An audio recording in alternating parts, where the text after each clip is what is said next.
Ganto si Mama.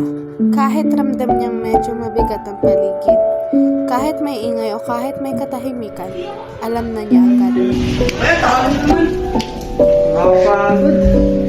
Hindi pa man kami magsalita, nakatayo na siya. Pupunta siya sa kusina at maghahanda. Parang alam niyang iyon ang magpapagaan sa amin.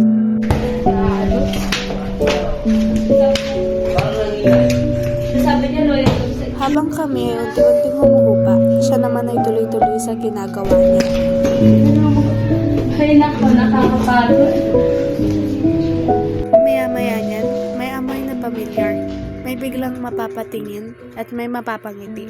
Hanggang sa mapansin namin na okay na pala ulit kami. Ang bango. Ano yun ma? Patikim. Patingin! Si Mama, ganun lang.